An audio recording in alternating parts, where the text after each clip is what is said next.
American voters on November 8th gave Donald Trump a constitutional mandate to govern the country, a message rejected and challenged immediately by the same forces that hate constitutional limitations of any kind. Anyone who expected the left to cooperate with President-elect Trump has not been paying attention. Rejected at the polls, progressives took to the streets with new slogans in a new mythology to undermine not only Donald Trump's agenda, but his legitimacy as well. Majorities of voters chose Clinton, screamed a Planned Parenthood banner headline 2 days after the election. The theme has been used by many Trump opponents to challenge the legitimacy of his election. It's like a Cleveland Indians baseball fan yelling that his team won a majority of the runs scored in all 7 games. Well, sorry, but the Cubs won 4 of the 7 games, and that's how the World Series is decided. Trump won the electoral college vote, and that's how the presidency is decided under the Constitution. However, as a matter of fact, Hillary Clinton did not win a majority of the popular vote. Her opponents did. Clinton won 47.7% of the popular vote, not 50% plus 1. That means that 52.3% of the voters supported someone else as president. If you add McClellan's anti-Trump's 0.3% to Hillary's 47.7%, that still only equals 48% and short of the 52% anti-Hillary vote when you add Gary Johnson's 3.3% and Jill Stein's 1.0%. Sorry, Juan Williams, but Hillary lost the popular vote. Get over it. To put it succinctly, if you want to look only at the popular vote totals, the anti-Clinton vote outnumbering the anti-Trump vote, Donald Trump also won 30 states compared to Clinton's winning only 20 states plus the District of Columbia.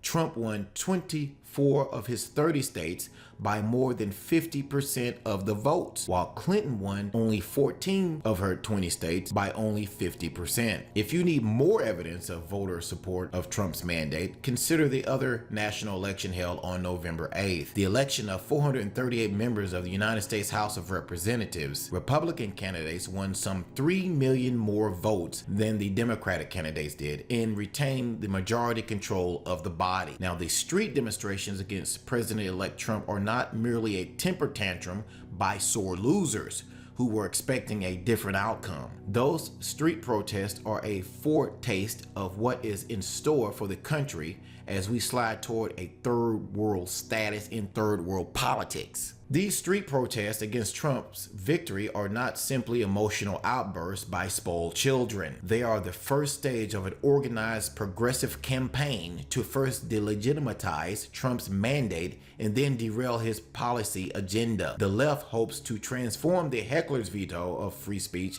into the anarchist veto of constitutional government, and huge segments of the mainstream media will be a business partner in that enterprise. If you need evidence that the current street protests are not simply spontaneous combustion among disappointed partisans, look at the funding behind the groups supporting the demonstrations. MoveOn.org is the forefront, as are other groups funded by Hillary's deep pockets friend George Soros. Our local Democrat mayors in Portland, Oakland, Los Angeles, and Denver loudly condemning the protest and asking their police departments to arrest the lawbreakers?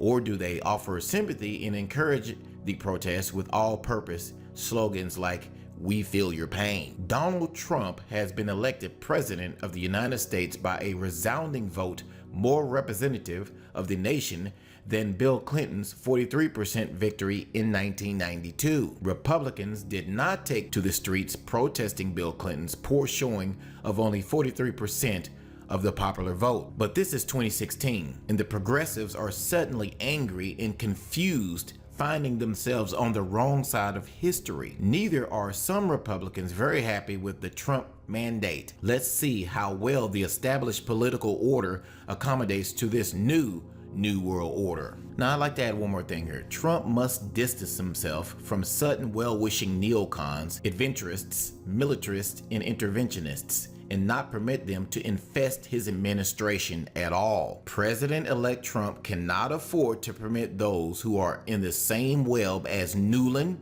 Hatley, and Bolton and others to join his administration, where they would metastasize like an aggressive form of cancer. These individuals would not carry out Trump's policies, but seek to continue to damage America's relations with Russia, China, Iran, Cuba, and other nations. What do you think? Should Trump simply bring in establishment Republicans to help run his administration, or should he continue to be defiant like he was when he was running for president? Let me know what you think below this video. Thanks for watching.